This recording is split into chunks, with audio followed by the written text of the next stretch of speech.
अयोध्येमध्ये काल जवळपास 5 लाख भाविकांनी नवीन मंदिरामध्ये रामलल्लांचं दर्शन घेतलेलं होतं।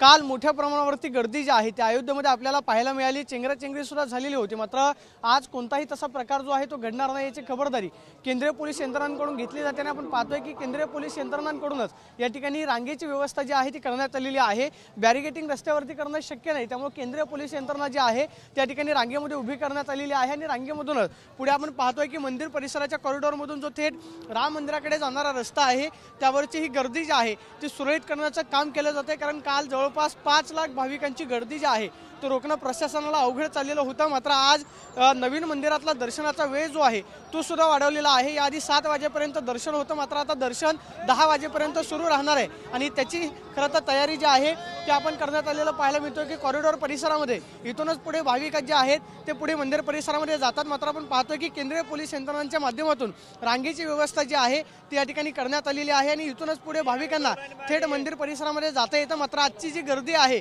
ती सुरळीत झालेली आहे, कोणताही अनुचित प्रकार घडणार नाही याची खबरदारी मात्र पोलिसांकडून घेतली जाते।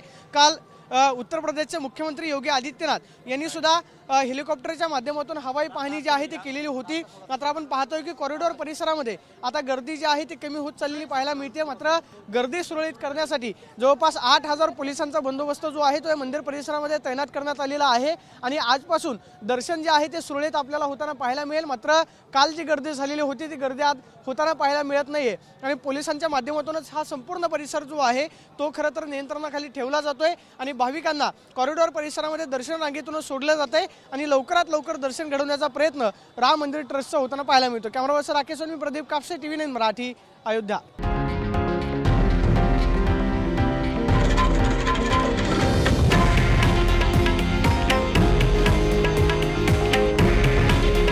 हे आहे देशातील नंबर 1 न्यूज नेटवर्क आणि आपण पाहत आहात TV9 मराठी। काळजी तुमची, हित महाराष्ट्राचं।